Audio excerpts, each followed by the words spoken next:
우리 하나님의 말씀 마태복음 10장 1절 말씀 보시겠습니다. 마태복음 10장 1절입니다. 다 찾으신 줄로 알고 봉독해 드리겠습니다. 예수께서 그의 12 제자를 부르사 더러운 귀신을 쫓아내며 모든 병과 모든 약한 것을 고치는 권능을 주시니라. 12사도의 이름은 이러하니 베드로라 하는 시몬을 비롯하여 그의 형제 안드레와 세베대의 아들 야고보와 그의 형제 요한, 빌립과 바돌로메, 도마와 세리, 마테, 알페오의 아들 야고보와 다데오, 가나나인 시몬 및 가룟 유다 곧 예수를 판자라. 4절까지 봉독해 드렸습니다. 우리는 지금 우리 주인이신 그리스도께서 하나님의 아들 곧 메시아이심을 살펴보고 있습니다. 우리 주님께서는 당신이 메시아 곧 하나님의 아들 그리스도라는 사실을 스스로 증명해 주셔야 합니다. 그래야 우리가 믿을 수가 있는 거죠. 예수님이 이 땅에 오셔서 교훈으로도 그렇게 말씀해 주었지만은 서기관과 같지 않은 권세 있는 말씀을 전해준 바가 있죠. 그리고 나서 곧바로 여러 가지 표적을 통하여서 하나님의 아들이심을 입증해 주고 계셨습니다. 우리 지난 시간에 살펴보았듯이 39장 36절 보면 그러지 않습니까? 예수님께서 모든 도시와 마을 두루 다니시죠. 회당에서 가르치시고 천국복음 전파하시며 모든 병과 모든 약한 것을 고치십니다. 예수 그리스도의 어떤 본질적인 사역을 잘 보여주고 있죠. 그러면서 이 36절 보니까 그래요. 무리를 보시고 불쌍히 여기십니다. 불쌍히 여겨주셔요. 예수님이 이 땅에 오신 것은 우리를 구원하러 오신 목적이 있습니다. 왜 구원하러 오셨냐면 우리를 불쌍히 여기기 때문에 그래요. 예수님이 가지고 계시는 그 본래적인 속성이 가지고 있습니다. 긍휼, 자비, 사랑 이런 것들이 있죠. 그러니 왜 우리를 불쌍히 여기냐면은 목자 없는 양과 같이 살아가기 때문에 그렇습니다. 그래서 고생하며 기진하다고 했습니다. 그러니 이 땅에 많은 사람들이 어떻게 좀 의롭게 되어지려고 얼마나 애씁니까? 자기의 행위, 자기의 공로를 통해서 의롭게 되어지고 싶어서 그렇게 애씁니다. 그러나 그것은 매우 고생하는 일이며 기진할 수밖에 없습니다. 그렇게 해서 우리가 의롭게 되어질 수 없기 때문에 그렇습니다. 그러니 하나님께서 이스라엘 그 양들의 목자로 세우신 그 지도자들이 이것을 가르쳐줘야 되는데 율법을 통해서 우리는 의롭게 되어질 수 없어. 율법 앞에 가면 우리의 죄가 드러날 뿐이야. 그러니 우리는 그 율법을 완성시키러 오실 그리스도 메시아를 기다려야 돼. 이렇게 가르쳐줘야 되는데도 불구하고 우리는 율법을 통해서 의롭게 되어질 수 있다라고 스스로 생각하고 또 그렇게 자기네들이 의인이라고 생각하기 때문에 얼마나 고생하는지 모르죠. 그걸 또 배움을 받은 많은 백성들은 그렇게 고생하면서 기진합니다. 사람과 사람들은 그걸 보면서도 알 수가 없어요. 그러나 우리 하나님의 아들이신 그리스도께서는 그 사실을 너무나 잘 간파하고 계셨습니다. 참 보니까 정말 목자 없는 양처럼 그렇게 힘들게 어렵게 그 죄와 사망 가운데서 헤어나지 못하는 그 모습을 불쌍히 여기시죠. 그래서 제자들에게 이렇게 요구하라고 합니다. 추수할 주인이죠. 추수할 일꾼들을 보내어 주소서. 그렇게 하라는 거죠. 추수할 주인은 누굴까요? 추수하는 주인은 바로 예수 그리스도이십니다.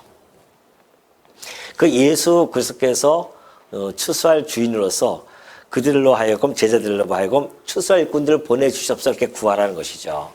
그리고 나서 이제 10장부터 보면은 그 추수할 일꾼을 주인이 그리스도께서 선택했다는 내용이 10장 1절부터 나오는 겁니다.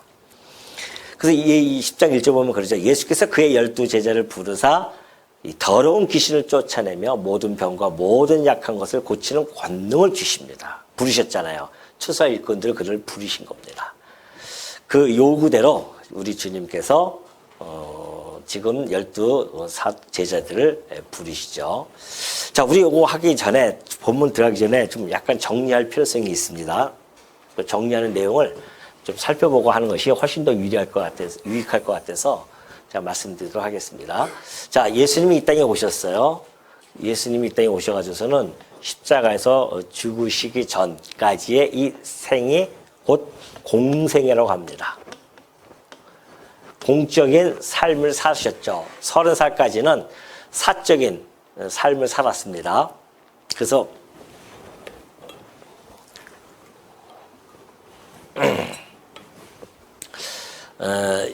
부모였던 요셉과 마리아와 함께 30년 동안 살았습니다. 그리고 나서 이제 본격적으로 메시아로서의 그 사역을 했던 것이 30세였었거든요. 30세부터 공생을 시작해서 약 3년 혹은 3년 6개월로 그렇게 보는 사람들도 있고요. 3년으로 보기도 합니다. 그래서 한 3년 정도 공생애를 사시고 죽으시죠. 죽으시고 그리고 사흘 만에 부활하십니다. 부활하시고 나서는 구원의 근거를, 하나님의 백성들, 이 불쌍한 자들을 구원할 근거를 마련하신 겁니다.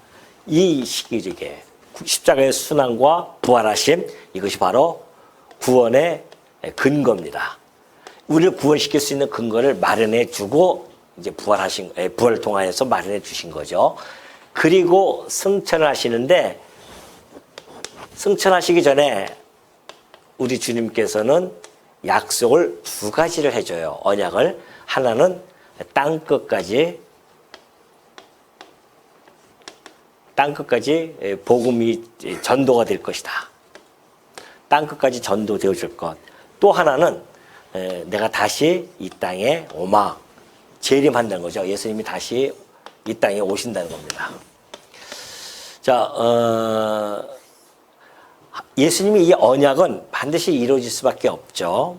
그래서 예수님께서 이게 해놓고 나서는 땅끝까지 전도하기 위해서는 아주 절대적으로 필요한 것이 있죠. 그것이 바로 하나님의 영, 곧 성령입니다. 성령의 강림이죠. 성령께서 이 일을 해 나가시는 겁니다. 그러니까 구원의 사역은 우리가 하는 것이 아니라 성령께서 우리를 도구로 삼아서 해 나가시는 일이에요.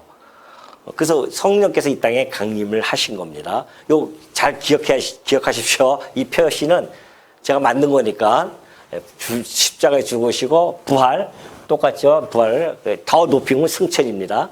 그리고 성령의 강림, 그리고 예수님 재림, 이렇게 지금 되어져 있죠. 자, 성령의 강림을 통해서 땅까지 전도가 주어지면서 이 시기를 예수님께서는 무슨 시기라고 했냐면은 바로 구원의 때라고 했습니다.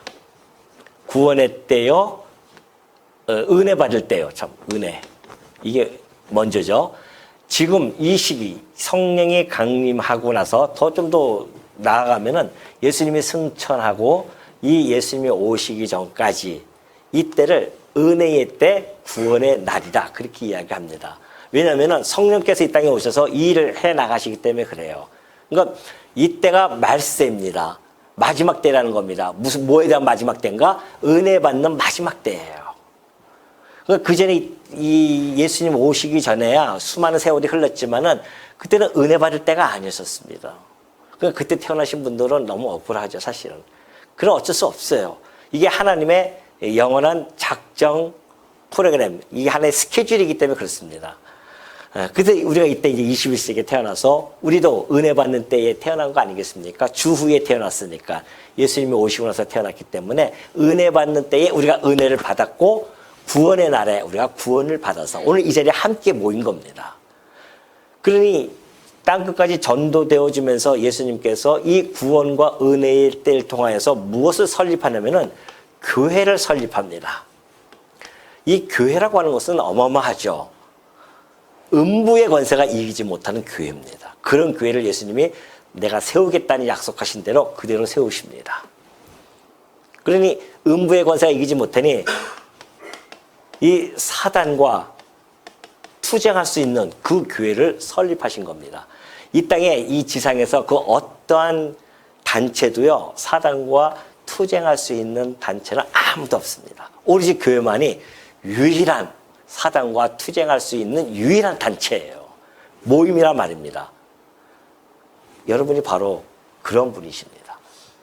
이 세상에서는 사탄과 싸울 수가 없어요. 그냥 다 종로 타지만 우리 교회는 거룩한 백성들이 모인 이 교회라고 하는 것은 오로지 사단을 투쟁할 수 있는 능력과 힘이 있는 자들입니다. 그러니까 우리가 싸우는 거예요, 지금. 사단과. 얼마나 많이 지난 한 주간에 또 엄청 싸웠죠? 형제하고 싸운 거 말고 사단과 싸워야 될 거 아닙니까? 이 명절 때 형제하고 싸우지 마시고 뭐하고 싸워야 한다? 사단과 싸워야 돼요, 사단. 내 안에 있는 나를 유혹하는 사단들. 근데 이 사단의 투쟁 시기예요. 이때가. 끊임없이 교회를 통하여 사단을 투쟁하게 사단과 투쟁해서 물론 최후 승리. 이것은 보장되어져 있어요. 예수님이 오시면 최후 승리가 교회는 보장되어져 있습니다. 그리고 이제 이 교회를 통해서 복음 전파를 해 나가시죠. 복음 전파입니다. 복음 전파라고 하는 것은 뭐예요? 땅끝까지 전도가 되어지는 일을 교회가 맡아서 하는 일입니다. 그러니까 이 선순환이에요. 은혜를 받고 구원 얻은 백성들이 모이는 그곳에 또 복음 전파를 해서 점점 확장시켜 나가는 일. 이것이 교회가 맡은 일이고요. 뿐만이 아니라 이 교회라고 하는 것은 우리 성도죠. 성도 신앙생활에 있어서 중심지예요. 이 교회가. 그래서 이 교회에서 함께 모여서 우리가 교회 신앙생활을 한다고 하는 것은 매우 중요합니다. 이게 중심지이기 때문에 그래요. 양이 함께 그리스도의 그 선한 목자의 음성을 함께 들으면서 같이 가야 되지. 나는 뭐 혼자서 할 수 있어 해가지고 뚝 떠져 나가면요, 그거는 사단의 집중 공략 대상이 되어집니다. 여러분, 이 짐승들이 자기 먹이를 포착해서 잡을 때는요, 함께 쫙 포위해가지고 가죠. 그래서 한 마리를 떨어뜨립니다. 그래야 약해지니까. 그래서 혼자 떨어져 있으면 그건 틀림없이 이제 맹수들의 먹이가 되어지는 겁니다. 여러분 마찬가지입니다. 성도들도 만약에 이 교회에서 벗어나서 나 혼자 뭐 인터넷으로 할 수 있다, 뭐 한다, 이런 분들 보면은 거의 신앙생활이 거의 할 수가 없기 때문에 언제든지 사단의 이 먹잇감이 되어져서 실족을 당하기도 하고 또 신앙의 어떤 견고하게 세워질 수 있는 그러한 토대가 다 무너져 버리는 그런 사람들이 참 많이 있죠. 그래서 예수님께서 교회를 세워주신 이유가 사단과 투쟁해라, 걱정하지 말고 내가 이미 승리의 깃발을 어떻게 했다? 꽂아놨다. 우리는 그 승리의 깃발을 향해서 가는 겁니다, 지금.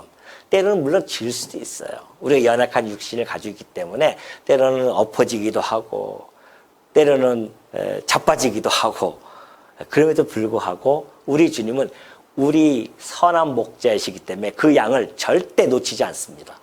당신의 손으로 꼭 잡은 그 손을 놓지 않는다고 약속해 준 바가 있죠.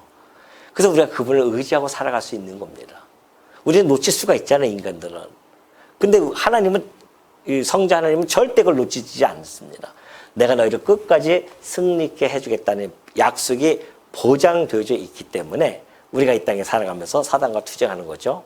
복음 전파하고 성령도 신앙생활 이 중심지 이 교회가 이때 세워집니다. 자, 그렇다고 한다면은 예수님이 이제 이 교회를 처음 세우는 자들이 있습니다. 이 공생의 기간에 누구를 세웁니까? 12 사도를 부르십니다. 이 12 사도를 좀 부르셨죠. 불러가지고서는 그들을 파송을 해요. 뭐 하기 위해서? 전도하기 위해서. 전도, 교육입니다.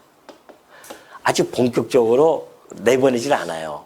왜냐면은 예수님께서 이 12 사도는 이때 언제 이제 본격적으로 일을 하기 시작하냐면 성령이 강림한 후에 이때부터 이것을 일을 할 수 있습니다. 그 기간 동안에는 교육이 필요합니다. 3년 동안 제자들을 끌고 다니면서 교육을 시켜야 돼요. 내가 누구인지 아니냐? 그걸 다 보여주십니다. 아, 예, 당신이야말로 살아계신 하나님의 아들이요.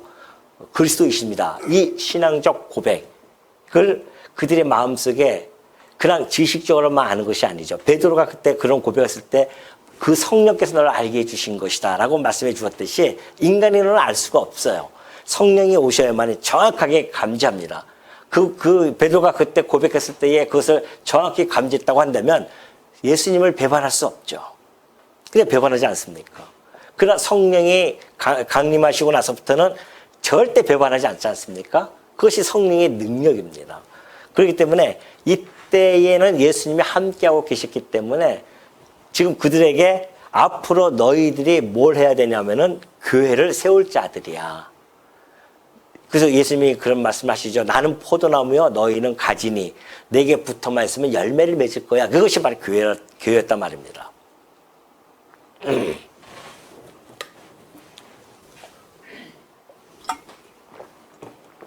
죄송합니다. 나가 좀 물이 잠깐 맥히네요. 예. 그래서 이 교회를 설립하기 이전에 이 공생의 기간 동안에 12사도를 선택을 합니다. 그리고 그들을 지금 파송하는 단계예요. 파송을 해서 뭐 한다? 전도 교육을 시키는 중입니다. 전도 교육을 시켜요. 그래서 이제 전도 교육 끝나고 예수님이 부활 승천하시면 12제자만 덩그러니 남잖아요. 걱정하지 마. 내가 약속한 성령을 보내줄게. 그가 너와 함께하고 있을 거야. 그것이 곧 나와 함께하는 것이란다. 그걸 보여주시고 그들이 정말 그 교회를 세우면서 지금 온 지구에 교회가 없는 것이 없잖아요.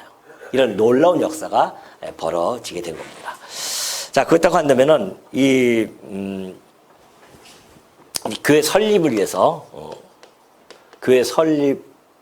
위해서 지금 이 교육이 시작되어지는 것이다. 그래서 10장 1절을 보니까 그래. 예수께서 그의 12제자를 부르사 더러운 귀신을 쫓아내며 모든 병과 모든 약한 것을 고치는 그런 권능을 주시니라. 자, 모든 병입니다. 모든 약한 것, 더러운 귀신들, 일반적인 사람으로서는 해내기 힘든 일들을 갖다가 그들에게 권능을 주셔요. 이것이 뭐냐면은 메시아권이라고 합니다. 메시아. 우리 주님은 메시아이시기 때문에 그 권능이 있어요. 메시아권이 있단 말입니다. 예수님이 오셔서 하신 일 다 그거 표적이 보여준 거 아닙니까? 그런데 이 제자들에게 이 메시아권을 부여해 주셨어요. 그래서 그것을 신학적으로 뭐라고 하냐면은 사도권이라고 합니다. 메시아권을 자기네가 가지고 있을 수는 없잖아요. 예수님이 그 권능을 부여해 주셨기 때문에 사도들, 특별히 부름을 받고, 사도라는 것은 부름을 받은 자들입니다. 예수님으로부터 직접 착출을 당해가지고서는 보냄을 받는 자들 사도라고 그래요. 그 사도권을 주신 거예요. 넌 사도야. 내가 보내는 그런 사도들이야. 그 권능을 이 권능을 통해서 나의 사도임을 드러내 주어라. 그런 거죠. 그러니까 가가지고서는 병을 고친다거나 더러운 귀신을 쫓아내고 약한 것을 고치는 이런 권능을 주신 것이죠. 그러니 여러분, 지금도 이 사도권은 그는 일시적인 하나님의 예수님께서 제자에게 주신 일시적인 은사입니다. 지금은 사도권이 없습니다. 지금도 자기가 사도인 것처럼 막 모든 병을 고친다는 둥, 뭐 죽은 자를 살린다는 둥, 그러한 이야기들을 하는 자들이 많이 있는데요. 절대 그렇지 않다는 겁니다. 이것은 이게 일시적인 것이고 지금은 이런 사도권은 가지고 있지 않다. 이것을 보여주고 있습니다. 그런데 이제 12사도의 이름을 쭉 댑니다. 그들은 이러하니라. 베드로, 하나는 시몬, 뭐 12 쫙 이야기 나오죠. 마지막 가룟 유다까지 예수를 판자까지 합니다. 자, 그럼 가룟 유다는 예수님을 판자고 그거는 지옥에 간 건 뻔한 일인데 그 가룟 유다까지도 뭘 줘요? 사도권을 줘요. 그래서 병을 고치는 능력을 준단 말입니다. 그러니까 병을 고친다고 능력을 행한다, 혹시 뭐 죽은 자를 살린다, 이러한 자들이 혹시 있으면은 이미 그거는 사도권이 아니라 사단의 역사입니다. 그러니까 거기에 속으시면 안 돼요. 물론 이제 그 어떤 병들이 낳고 이런 것들이 있지만은, 그러나 그거는 치유라고 하는 그런 신유라고 하는 은사를 통해서 점진적으로 낳기도 하고 그렇죠. 그러나 뭐 죽은 자를 지금 살린 자가 있다? 위험합니다. 아주 위험한 거예요. 이건 일시적인 은사이기 때문에 지금 그렇게 예수님께서 그렇게 주시지 않아요. 이미 말씀을 주셨기 때문에 말씀으로 복음을 전파되어지는 것이지 어떤 표적을 통해서 말씀을 전할 때가 아니에요. 지금은 구원받는 때가 아니란 말입니다. 그래서 성경을 완성시키는 거 아닙니까? 성경을 통하여 철두철미하게 알아가야 그 다음에 내가 구원의 백성인 줄 깨닫고 알고 그리고 성령의 열매를 맺혀나가는 그러한 과정을 밟는 것이지 그냥 막 하늘에서 뚝뚝 막 떨어지듯이 그렇게 되어지는 시기가 아닙니다. 지금 교회 초창기 때는 그런 역사가 필요했어요. 사도권을 줘야 야 진짜 하나님의 아들이 보내신 사도가 틀림없구나. 이것을 표적으로 보여줘야 되기 때문에 그 일들을 할 수 있도록 능력을 주신 거죠. 그러니까 지금도 여전히 막 그런 표적 행한다고 뭐 이상한 사람들 많이 있어요. 지금 수만 명이 막 모입니다. 뭐 어느 뭐 전도사 유튜브에서 보니까 무슨 무슨 전도사가 막 귀신 맨날 그것만 해 막. 근데 그렇게 유명해졌어요. 그냥 젊은 사람이 뭐 그냥 이 맨날 뭐 귀신 쫓아낸다는 거 해가지고서는 지금 얼마나 뭐 사람들이 몰린지 모릅니다. 얼마나 위험한 신앙인지 몰라요. 정말 우리가 하나님의 말씀만 부여잡고 이렇게 신앙생활을 할 수 있다는 거 이것처럼 행복한 것이 없고요. 이것처럼 안전성이 없습니다. 그래서 이 예수께서 이 12를 내보내십니다. 명하여 이르시되 이제 전도 여행을 너희들이 해 나갈 것인데 먼저 이방인의 길로도 가지 말고 사마리아인의 고을에도 들어가지 말고 오히려 이스라엘의 집에 잃어버린 양에게로 가라 그럽니다. 자, 그들 12를 내보내십니다. 근데 여러분 이 12 사도들이 여러분 보시다시피 왜 예수님은 12명을 택했을까요? 그죠? 11명도 아니고 13명도 아니고 12명을 택합니다. 그것은 구약적 연결성을 가지고 있기 때문에 그렇습니다. 우리가 이스라엘 있지 않습니까? 이스라엘이 12지파예요. 우리는 이 12지파, 그래서 이 나라가 형성이 되어지죠. 이것을 우리 모형이라고 하고 이 교회를 우리 실체라고 그렇게 이야기합니다. 그렇다고 해서 모형과 실체가 완전히 동떨어진 것은 결코 아닙니다. 그런데 이 연속성이 분명히 있는 그러한 것이죠. 그런 연속성을 가지고 있는데 지금 이 12지파 이스라엘 12지파를 하나님께서 이스라엘 야곱을 통해서 12지파를 가지고 하나님 나라를 이루셨던 것처럼 지금 예수님이 이 구약적인 이러한 12지파를 가지고 12사도를 통하여 교회를 이뤄나가시는 이런 모습을 지금 보여주고 있습니다. 그래서 우리가 이런 걸 보면서 이것이 구약과 신약이 결코 단절되어진 그러한 내용이 아니라 매우 밀접하게 연관되어졌음을 우리는 잘 알고 있죠.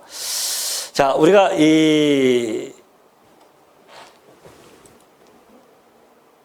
우리 요한계시록 한번 보겠습니다. 요한계시록 21장 12절에 보면은 요한이 이제 환상을 보면서 이런 성곽을 본 거예요. 크고 높은 성곽이 있고 이건 새 예루살렘을 이야기합니다. 구약에서 예루살렘 성은 새 예루살렘에 대한 모형이었거든요.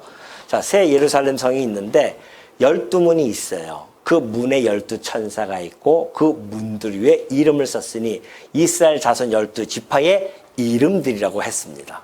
그러니까 새 예루살렘이 있는데 12문이 있어요. 그 12문이 있는데 그 12문을 그 위에 12지파의 이름을 적어 놓죠. 그래서 이 12지파는 하나님의 언약 백성의 전체 일을 대표하고 있습니다. 12지파가 하나님의 언약 백성 아닙니까? 하나님께서 택한 백성이잖아요. 언약 백성. 그러니까 12지파는 언약 백성의 전체를 상징하고 있죠. 그러면서 이 12문 위에 적었다고 하는 것은 이제 하나님의 이 구속의 역사가 이스라엘로부터 시작되어진 겁니다. 그렇죠? 그동안 이 구약 시대 때는 이스라엘 민족을 특별히 택하여 간간히 있었지만은 그러나 이스라엘 민족을 통해서 하나님 나라의 백성으로서의 그 나라 이스라엘 나라를 이제 만드신단 말입니다. 그것이 바로 장차 하나님 나라에 대한 하나의 모형적으로 만들었다는 이야기 아니겠어요? 그렇기 때문에 이것이 결코 단절되는 것이 아니라 이것이 연결되어질 수밖에 없는, 그래서 연속성상에 있으면서 완성되어진 그런 공동체로서의 모습을 잘 보여주고 있습니다. 물론 이것은 육적입니다.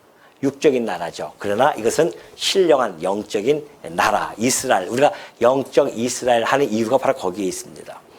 그러니까 육적과 영적이라 해서 이것이 서로 전혀 결이 다른 그런 것은 아니다. 왜냐하면 하나님께서는 12지파, 곧 이스라엘과 유대인이죠. 함께 포함되어 있습니다. 그리고 이방인들 함께 통합을 해서 하나님의 백성으로 그렇게 만드시고자 하나님의 약속이 주어져 있기 때문에 먼저 이스라엘 민족들을 하나님께서 세우셨고, 그리고 그 이후에 이제 이방인들을 세움으로 말미암아 이스라엘 민족과 이방인들이 하나가 되어지는, 하나님의 백성으로서 통합되어지는 그런 역사를 보여주고 있는 것이죠.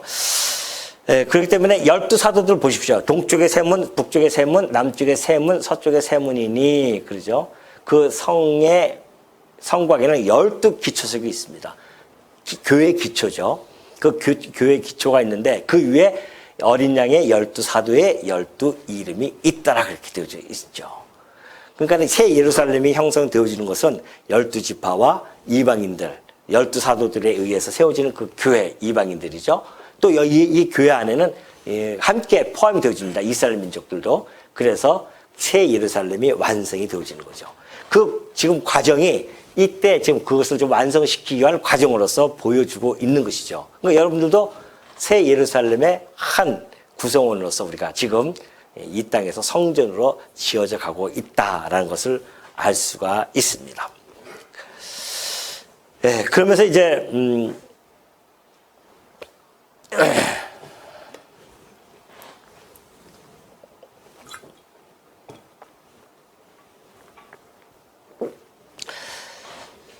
아까 제가 잠깐 이 12사도들을 한번 살펴봤는데요. 12사도들을 보면은 사실은 면면을 보면은 볼품이 없습니다.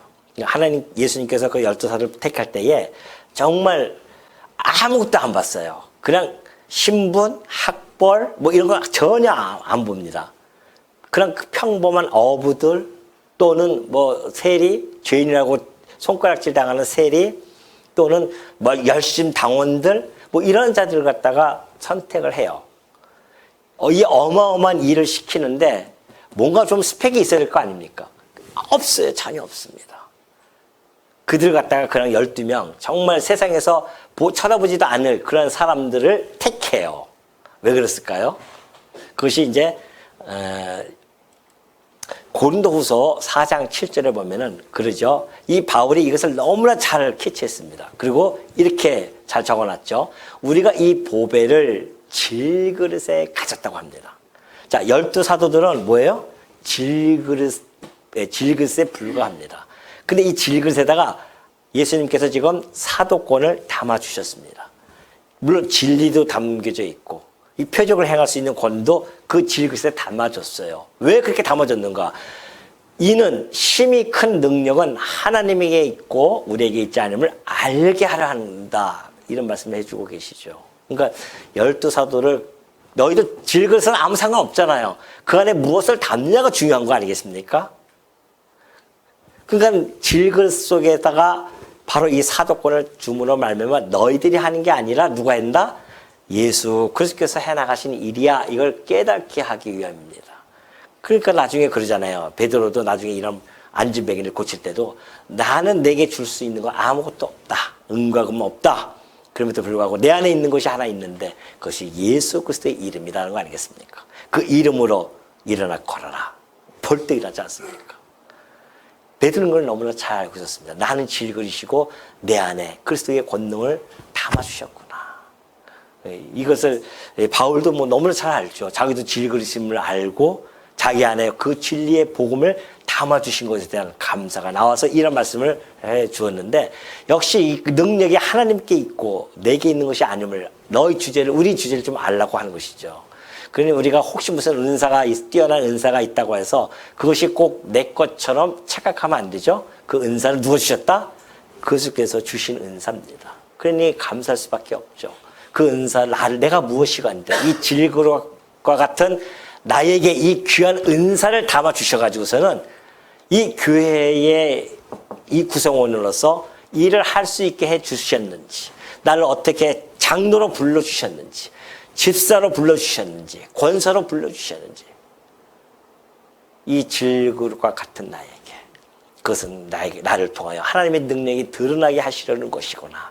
이것을 우리가 절대 잊어버리시면 안 됩니다.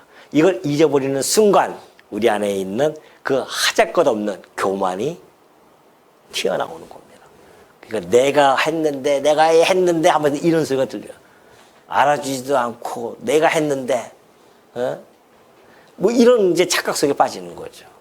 우리는 해도 내가 한 것은 아무것도 없나이다. 이것이 우리의 신앙적 고백이죠. 자, 그러면서 이제 5절부터 보면은 제자들에게 복음을 전파할 대상과 자세를 가르쳐주고 있습니다. 자, 전도 여행입니다. 지금 잠시 여행을 보내주시고 계시는 거예요. 전도할 수 있는 여행을 보내주시는데 첫 번째 그 대상이 있습니다. 그 대상은 뭐예요? 잃어버린 이스라엘인입니다. 그렇죠? 이방인의 길로도 가지 말고 사마리아인의 고을에도 들어가지 말고 오히려 이스라엘의 집에 잃어버린 양에게로 가라. 그렇게 이야기를 하죠. 그럼 예수님께서 아니 이방인들을 버리셨나? 사마리아인들을 버리셨나? 그게 아니죠. 지금은 이때가 아닙니다. 공생의 기간 동안에 가르치는 과정이에요. 그리고 뿐만이 아니라 이들에게 지금 이스라엘 집을 먼저 가라고 하는 것은 구약의 약속이 되어져 있기 때문에 그래요. 우리 한번 보겠습니다. 구약 이사야서 49장 5절에 보면 그러죠. 이제 여호와께서 말씀하시나니 그는 태에서부터 나를 그의 종으로 지으신 이시요 야곱을 그에게로 돌아오게 하시는 이시니 이스라엘이 그에게로 모이는도다. 그러므로 내가 여호와 보시기에 영화롭게 되었으며 나의 하나님은 나의 힘이 되셨도다. 그가 이르시되 내가 나의 종이 되어 야곱의 지파들을 일으키며 이스라엘 중에 보존된 자를 돌아오게 할 것은 매우 쉬운 일이라 그래요. 그렇죠. 이스라엘 민족들은 원래 하나님을 섬기던 자였기 때문에 그들이 돌아올 거야. 근데 매우 쉬워 그들은. 지금은 죽으라고 안 들어오죠? 그렇지 않습니다. 이방인의 유대인의 때가 되어지면 예수가 그리스도라고 하는 그 말 자체만 이야기해도 그들은 확 들어와요. 우리는 예수가 그리스도를 알려면 구약을 공부해야 되잖아요. 근데 그들은 이미 구약이 다 알고 있는 자들입니다. 이스라엘 민족들은. 어렸을 때부터 그런 이 구약을 율법을 배우니까. 그러니 그들이 하나님께로 돌아오는 것은 매우 쉽습니다. 이스라엘 민족들이 먼저 돌아오게 되어져 있어요. 그래서 이 12지파도 다 유대인 아닙니까? 12사도들이 다 유대인이에요. 벌써 다 불러가지고서는 그들을 돌아오게 했고 나서 이제는 이방의 빛으로 삼아서 또 땅끝까지 이르게 하겠다는 그 약속이 주어져 있습니다. 그러니까 처음에 이스라엘 민족부터 복음이 전파되어집니다. 그래서 예수님께서 성천하시기 전에 이렇게 말씀하신 겁니다. 사도행전 1장 8절에 보면 그러죠. 오직 성령이 너희에게 임하시면 너희가 권능을 받고 그러죠. 성령이 너희에게 임하시면 권능을 받을 것이야. 그리고 예루살렘과 온 유대와 사마리아 땅끝까지 이르러 내 증인이 되어질 것이다 그래요. 언제부터? 어디부터? 예루살렘, 유대, 사마리아 땅끝까지. 아까 그 이사야서 말씀을 가지시고 예수님이 지금 말씀하신 겁니다. 그렇기 때문에 지금 이스라엘의 잃어버린 양, 다시 말해서 어떤 죄인들이죠. 세리라든가 창기라든가 또 율법적인 이런 것들에 얽매여 있는 자들, 그런 말미암아 하나님으로부터 멀어져 있는 자들이 있습니다. 하나님을 섬긴다고 하면서도 여전히 멀어져 있는 관계가 단절되어진 자들, 그러한 자들이 잃어버린 자들입니다. 그러한 자들에게 먼저 보내는 거죠. 가서 가라. 그들에게 가서 복음을 전파하라. 그러면서 보내는 그런 내용이 이제 이 17절까지, 5절까지 있죠? 6절까지 되어져 있습니다. 대상이 정확하게 나타나 있습니다. 그 이후에 이제 이방인에게 가는 거고, 이때 교육을 시킬 때는 이스라엘에게 먼저 보내고요. 대상이. 두 번째는 내용입니다. 그것이 7절이죠. 가면서 전파하여 말하되 천국에 가까이 왔다. 내용이죠. 내용입니다. 전도여행 중에 전할 내용은 천국 복음입니다. 천국 복음에 대해서 이야기를 해주고 있죠, 지금. 자, 그리고 18절에 보니까 병든 자를 고치며 죽은 자를 살리며 나병 환자를 깨끗하게 하며 귀신을 쫓아내되 너희가 거저받았으니 거저주라래요. 가면서 내가 사도권을 줬으니까 뭘 하라? 병든 자를 고치며 죽은 자를 살리래요. 대단한 거 아닙니까? 나병 환자를 깨끗하게 하며 귀신을 쫓아내되 너희가 거저받았으니 거저주라. 사람들이 그래요. 그래서 이런 구절을 잘못 오해하면 어떤 목사들은 막 그냥 자기가 지금 이 권한이 있다고 착각하고 있습니다. 그래서 병든 자를 무조건 막 안수하고 막 난다고 기도 소리 지르고 병든 자만 고치면 안 돼요. 그러면은 그 사람은 모두 고쳐야 됩니까? 죽은 자도 살려야 된단 말입니다. 그런 사람이 있어요? 없어요. 나병 환자? 나병 환자는 저쪽이 거기 어디예요? 그쪽 지역으로 가셔서 고쳐야 되지 목사들이 손 얹고 기도한다서 날 수가 있는 병이 아닙니다. 그 깨끗하게 하고 귀신도 쫓아내야 되고 이 모든 것들을 행하는 것이 사도권이에요. 그런데 예수님께서 그 전도행을 하면서 뭐라고 얘기하면 그 자세를 이야기합니다. 너희가 거저 받았으니 거저 주어라. 그런 것이죠. 자, 이 사도권이라고 하는 것은 어마어마한 권능을 행하는 겁니다. 그러면 인간들이 표적이라고 하는 것이 자칫하면은 사리사욕의 도구로 사용될 수 있죠. 왜 안 그러겠습니까? 저도 만약에 그런 능력이 있다 하면은 아마 사람들이 그냥 구름대처럼 몰려오니까 얼마나 내가 힘있게 이 권능을 가질 수 있겠냐 말이죠. 권세를 가질 수 있죠. 그러면 이제는 돈 없는 사람 안수해 주겠습니까? 돈 나한테 안수 받으려면 얼마씩 가지고 싸들고 와야 되는지 아십니까? 이게 실질적으로 있었던 일 아닙니까? 실제로 있었어요.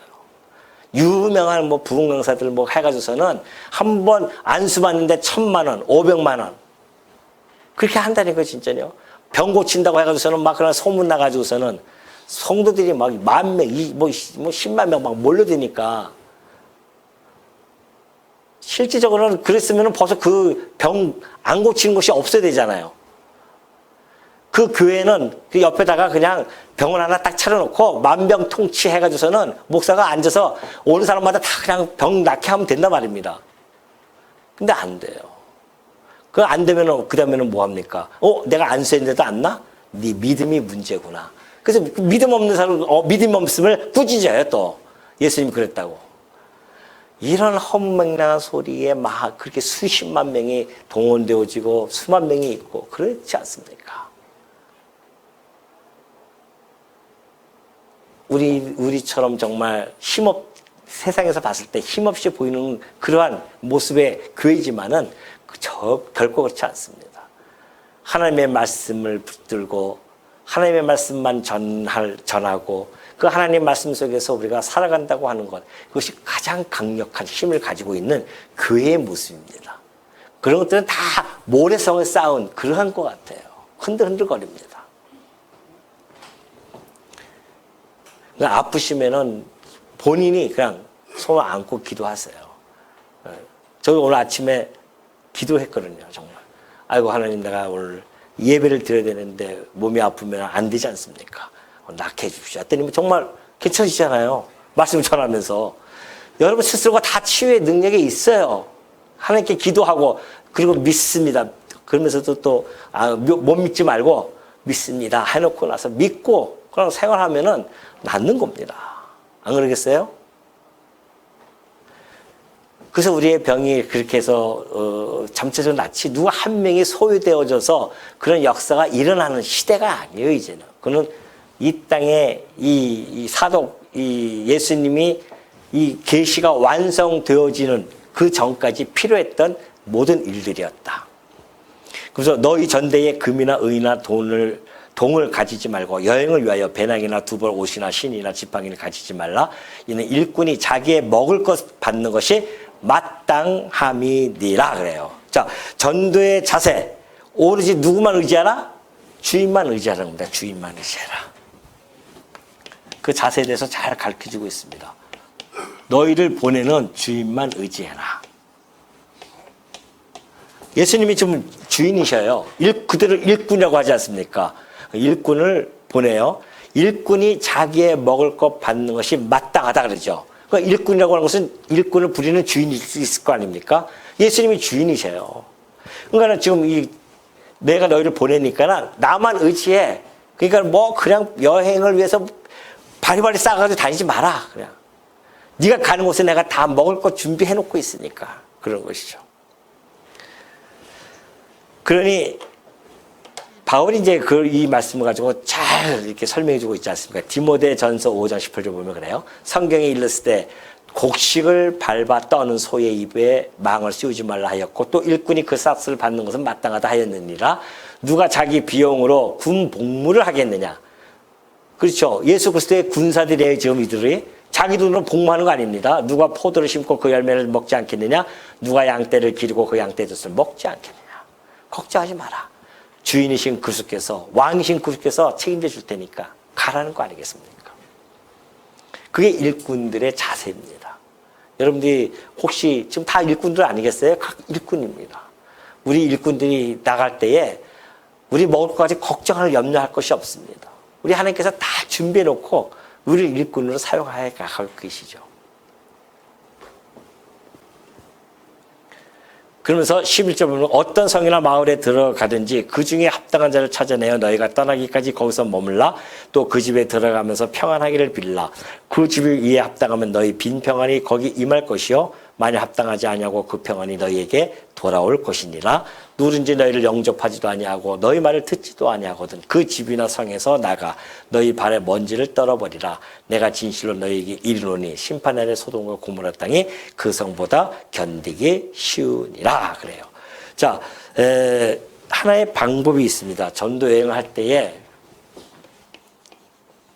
방법 두 가지가 있어요. 먼저 합당한 자를 찾는 겁니다. 합당한 자, 곧 영접하는 자죠. 영접 안 하는 자들은 거기 가서 그냥 끝까지 머물 필요도 없습니다. 그 배척자들이 있어요.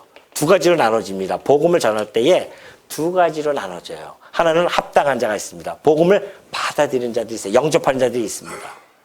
이 자에게는 평안을 빌라고 합니다. 평안을 빌어줘라. 왜? 이것이 부메랑 효과가 있기 때문에 그래요. 평안을 빌었는데 만약에 그 집이 평안을 받을 수 없는 집안이면 배척한다? 그러면은 어떻게 돼요? 그 평안이 누구한테 옵니까? 나한테 오는 겁니다. 그러니 죽으라고 평안을 빌어야 되겠죠, 여러분들이. 오늘 우리가 우리 성도님들 집에라든가 어느 쪽에 갔을 때 우리가 뭐라고 기도합니까, 여러분들? 뭐라고 기도해요? 다 가서 기도도 하시죠?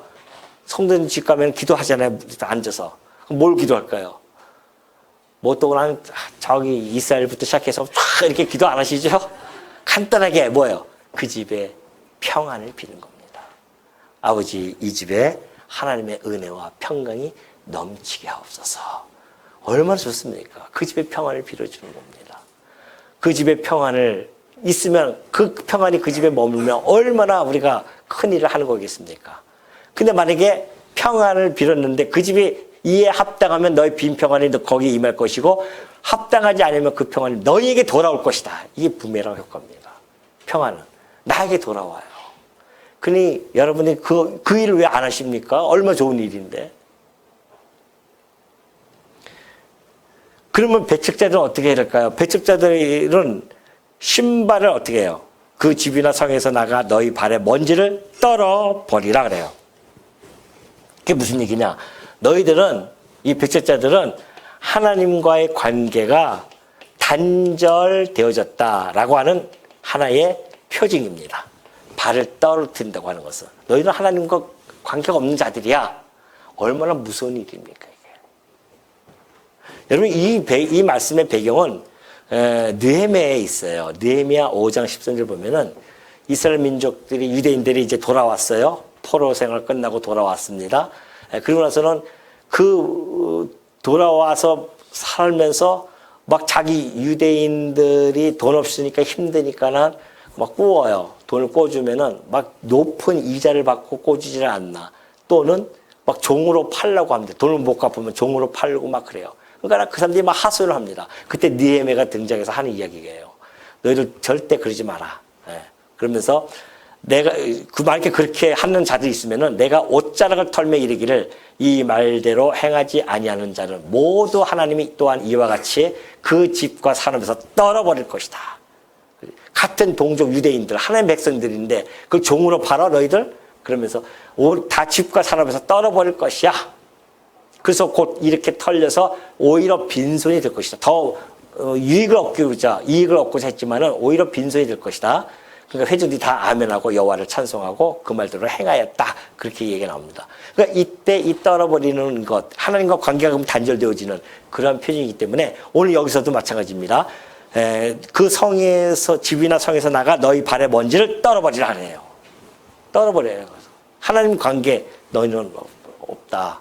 관계 없다. 단절되어졌다. 그걸 보여주는 것이죠. 그래서 바울이요. 저 비시디아 안디옥에 가서 복음을 전하다가 이런 일이 벌어졌어요. 이에 유대인들이 사도행전 13장 50절입니다. 경건한 귀부인들과 그 신의 유력자들을 선동하여 바울과 바나바를 박해하게 하여 그 지역에서 쫓아냅니다. 그러니까 두 사람이 어떻게 해요? 예수님의 말씀을 잘 알고 있었기 때문에 그들을 향하여 발의 티끌을 떨어버리고 이고니아로 갑니다. 그러니까 이 핍박이라고 하는 것이 다른 지역에 가고자 하는 하나의 도구로도 사용이 되어지는 것을 알 수가 있죠.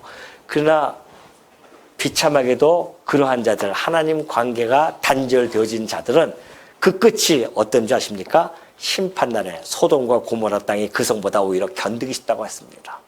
소돔과 고모라가 하늘에서 유황불이 떠서 그 망한 도시 아닙니까? 그 도시보다 견디기 쉽다는 거 아니겠어요? 그 도시가 오히려 견디기 쉽다. 그래 어마어마한 그 불못에 던져지는 고통이 그것과는 비교할 수 없음을 잘 보여주고 있습니다. 하나님 관계가 단절되어지는 그 결과가 이런 어마어마합니다. 그러니 여러분 우리가 하나님 관계가 형성되어져서 그분을 우리 아버지로 모시고 우리가 그의 자녀로 산다고 하는 것, 이것처럼 행복한 게 있겠습니까? 가장 행복하죠. 이 행복 가지고도 우리 일평생 즐겁고 기쁘게 살아갈 수 있는 겁니다. 그래서 하나님 나라 본질이 뭐라고요? 의와 희락과 화평 아니겠어요? 희락이에요. 기쁨과 즐거움, 화평을 누리면서 살아갑니다. 뭔가 복잡합니까? 세상에 아직도 여러분 머릿속에 복잡한 것이 있어요? 다 정리하십시오. 오로지 예수 그리스도 한 분으로 다 정리하십시오. 모든 것이 다 끝납니다. 그 예수 그리스도를 바라보지 않으니까 복잡한 거예요, 삶이. 그냥 다 털어버리고 오직 그리스도만 딱 바라보면서 살아간다. 그러면은 훨씬 여러분의 주변에 지금 복잡한 상황들이 다 정리가 되어질 수 있어요. 우리 생각이 정리가 되어지면은 그것이 가능합니다. 그러니까 오늘 우리 성도님들, 지금 우리가 예수 그리스도를 배우는 목적이 그거 아니겠습니까? 우리 삶을 그리스도에게로 맞추고 그분에게만 전적으로 의지하고자 하는 것. 그래서 우리가 예수님이 누구인지를 좀 살펴보는 것이고, 그러한 예수님을 하나하나 살펴보면서 우리 주님이 이러한 분이셨구나 라는 것을 깨달으면서 그의 자녀, 그의 백성으로서, 그의 군사로서 이 땅에 살아간다고 하는 자부심을 가지고요, 오늘도 힘있게 살아가는 주의 종들 되어주시기를 당부드립니다.